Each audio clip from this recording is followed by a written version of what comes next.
다음에 이제 얼굴은 끝내고 머리카락으로 넘어가겠습니다. 머리카락 같은 경우에는 어두운 머리카락을 칠을 할 거예요. 검정 색깔 머리카락을 생각하고 약간의 푸른톤을 넣었고 한단 대비를 좀 사용해야 되기 때문에 푸른 계열하고 좀 따뜻한 계열의 색깔들로 배치를 해야 되는데 일단 이 공간 자체가 빛을 받는 부분보다 어두운 부분들이 더 많을 것 같다라는 느낌이 좀 있어서 이런 머리띠나 뭐 이런 것들이 좀 복잡하다 보니까 그래서 이런 것들 때문에 푸른톤을 좀 생각을 했고요. 밝은 톤에서 푸른톤 바르는 것보다 푸른톤에서 밝은 톤 바르는 게 좀 더 쉬워요. 처음에는 이제 아까 전에 그 짝대기를 이용해서 이쯤 어딘가에서 더 어두워질 수 있다. 이 빛이 좀 차단된다. 명도가 좀 떨어지고 최대한 높아진 색깔로 좀 어둡게. 그 다음에 이제 이 부분에 차단되는 그림자가 있을 것 같아요.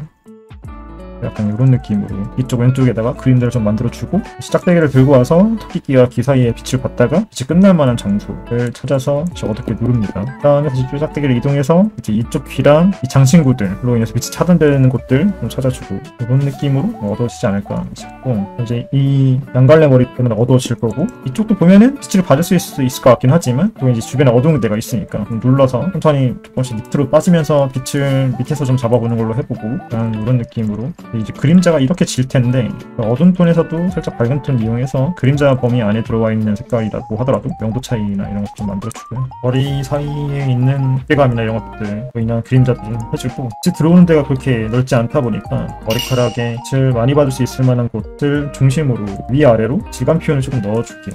명보니까 너무 어둡지 않게 그리고 나서 이 만화풍에서 많이 쓰시는 머리카락 중심에서 살색깔 조금 뿌려주는 거 그냥 이런 식으로 뿌려주고요. 이건 이제 빛이랑 조금 상관없는 기의 표현이라고 보시면 될 것 같습니다. 그래서 이 빛이 주광을 받는 거를 중심으로 해서 표현을 하고 유도리 있게 알아서 작공하는 게 작가의 방향이라고 해야 되나요? 자기만의 방법 그런 것들을 만들어가면서 채색하시면 되지 않을까 싶은데 기본적으로 따라가는 건 빛의 방향이랑 아까 전에 붉은 짝대기 이용한 것처럼 주광을 계속 인지하고 그려야 된다. 주광을 인지하지 않는 순간부터 갑자기 색깔이 좀 많이 탁해질 수 있기 때문에 어두운 색깔의 머리카락을 갖고 있으니까 블랙이나 이런 것들도 빛이 차단될 만한 곳에다가 조금씩 발라주고요. 그 다음에 이제 선을 조금씩 지워주면서 표현을 해볼게요. 빛이 차단된 공간을 좀 표현할 때는 그런 빛이 완전히 차단돼서 빛이 좀 들어오기 힘들 부위를 제외하고 나머지는 다 그냥 그림자 안에 있는 색깔들이니까 웬만하면 이제 대비가 좀 심하지 않은 색깔들로 칠을 해주는 걸 좀 추천드리고 대비가 갑자기 좀 진해지면 안부가 깨질 수 있기 때문에 그 부분만 좀 신경 써서 그리면 좋습니다. 그래서 머리카락 질감 표현 들어가야 되는 거니까 고만고만한 톤으로 머리카락 좀 긁어주면서 털 표현 조금씩 해주면서 아까 제가 말씀드린 대로 너무 털 표현이 진하진 않게 너무 털 표현이 진해져 버리면 징그러워질 수 있기 때문에 아무튼 그래서 머리카락 털 표현 조금씩 해주면서 그런 것들도 안쪽 머리니까 그림자 질 수 있게 해주고요. 그리고 머리카락 그리다가 질감 표현을 좀 들어갔는데 좀 못하겠다 좀 어려운데 싶으면 선 따듯이 이렇게 그냥 선으로 남겨주시는 것도 방법이긴 해요. 아까 제가 말씀드린 대로 묘사가 다 정답은 아니라서 정리하는 듯한 느낌으로 선을 좀 따주면서 해주시면 좋습니다.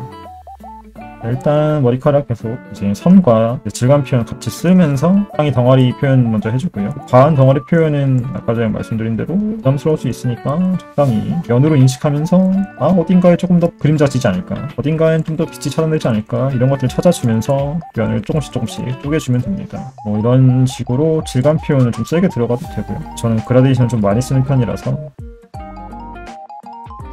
머리와 머리 사이에 생기는 그림자로 인한 어둠들이 생길 수 있으니까 머리가 뭉탱이가 끝나는 부분이나 이런 데다가 어두운 색깔들을 깔아놓고 그리고 아까 전에 빛의 짝대기 갖고 와서 보면은 이제 빛을 정통으로 받는 부분들이 있을 거예요. 그 부분에다가 약간 하이라이트 조금씩 넣어주면서 1차 마무리를 합니다. 이 하이라이트 같은 느낌으로 위에다가 한 번 더 딱 밝게 해주고 질감 표현 조금 묻혀볼게요. 묘사가 과해지면 그 묘사를 한 부분을 살짝 덮어 씌운 다음에 다시 그리시는 게 좋습니다. 이게 뭔 말이냐면 머리카락을 일단 대비를 다 끝냈잖아요. 명보 색깔로 잡은 다음에 이걸 다 밀어버려요. 이렇게. 그 다음에 다시 그리면 됩니다. 그러니까 묘사가 과해지는 거는 약간 그리다 보면은 그림이 좀 탔다 막 이런 느낌이 들 거예요. 그러면은 그냥 그거를 그냥 거기서 그냥 멈추는 게 아니라 어떻게 해서는 다시 그려서 살려야 됩니다. 그러면서 또 감이라는 게 좀 늘기도 해서 그림을 망치는 것도 뭉개버리는 것도 되게 도움이 많이 돼요. 다른 존잘님들 같은 경우에는 이 손가락들 있잖아요. 이걸 뭉개버린 다음에 다시 그리기도 하더라고요. 그런 것들도 방법이니까. 근데 중요 포인트는 지우는 건 안 돼요. 지우고 다시 그리면은 의미가 없어요. 반쯤 지우고 다시 그려야 돼요. 강의를 하다가 학생분들 중에서 그림을 그리다가 마음에 안 들어서 지우시는 분들이 있어요. 지우면 선생 입장에서는 안 한 줄 안단 말이에요. 그것도 지우지 말고 어떻게 해서든지 꾸역꾸역 쌓아가면서 방법을 찾아야 돼요. 그림이 망가지면 망가진 이유를 알아야 되거든요, 내가. 근데 알려면 살리면서 알게 돼요. 아, 내가 이러니까 그림이 색깔이 뭐 안 좋았구나, 이런 것들을 좀 알 수 있기 때문에 머리카락 이제 어두운 부분들 칠을 해주면서 대비가 좀 많이 잡혀가고 있기 때문에 이제 나머지 부분들이 색깔들이 다 처음에 봤을 때보다는 굉장히 좀 덜 부담스러워질 거예요. 이게 조금 그림에서 좀 신기한 것 같거든요, 저 개인적으로. 몸통으로 돌아올게요.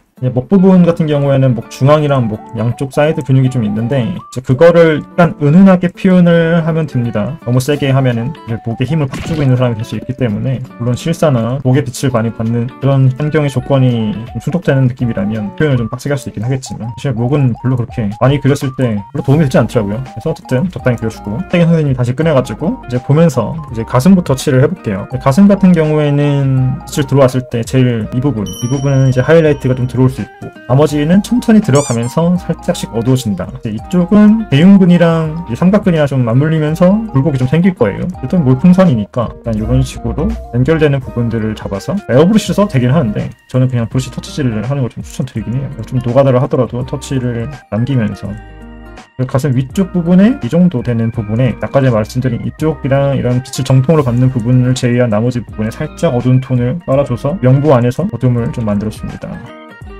가슴에 이제 미세한 톤들 이용해서 약간 덩어리감 내주고, 아까 전에 말했던 대흉근과 가슴 지방 덩어리에 교차되는 부분에 여기는 그림자들 표현해주고요. 겨드랑이 안쪽이랑 이런 데에다가 쇄골이랑 연결되는 부분 같은 거에 어둠을, 좀 머리카락 때문에 좀 그림자가 질 것 같긴 한데, 여기까지 일단은 오른쪽 가슴 정도를 그려봤고요. 다리가 의상 좀 타이트하게 붙어있으면 약간의 붙어있다 이 표현 정도는 쓸 수 있겠네요. 반대편은 오른쪽 가슴에 대한 그림자 생길 수 있고, 그리고 중간톤 다시 연결해주고, 아까 오른쪽 가슴에 그렸던 것처럼 빛을 받는 타점이 제일 좋은 그런 곳에서 위쪽 부분 어둡게 해줍니다.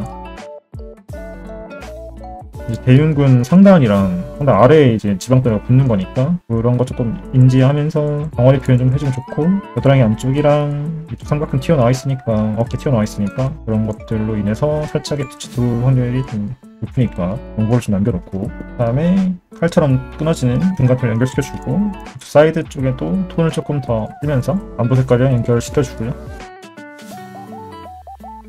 이쪽 팔 같은 경우에는 이제 삼각근이랑 팔뼈랑 이런 것들 좀 고려하면서, 얘가 원기둥이지만 약간의 경사가 있고 빛이 이렇게 받았다가 들어가면서 어둠에 빨려 들어가기 때문에 이런 것들을 미세한 톤으로 중간 이 안부 톤이랑 좀 연결시켜주면서 칠을 합니다.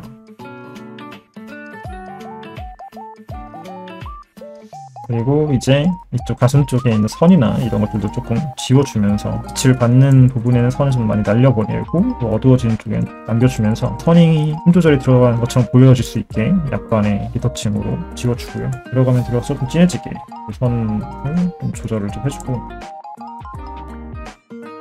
이제 바니걸 의상으로 돌아와서 가슴이랑 연결되어 있는 부위에 똑같이 양보랑 안부 중간톤 깔아주면서 이렇게 좌우로 나눠지는 면을 갖고 있는 형태를 그릴 때는 빛을 좀 보고, 둘 다 빛을 비슷하게 받을 것 같다가 해도 한쪽을 좀 어둡게 만들어주는 게 좀 더 좋기 때문에 저는 그냥 우측을 어둡게 하는 걸로 해보겠습니다. 이걸 그리다 보면은 잘못된 선택을 했으면 바로 이런 느낌이 오기 때문에 일단 그냥 칠해볼게요. 봤을 때는 괜찮은 것 같아요. 지금 다리로 돌아와서 이걸 똑같이 그라데이션 좀 연결시켜주면서 다리뼈 쪽이랑 한 번에 이제 안부로 들어오는 게 아니라 천천히 안부로 들어올 수 있게 그라데이션 쳐주면서,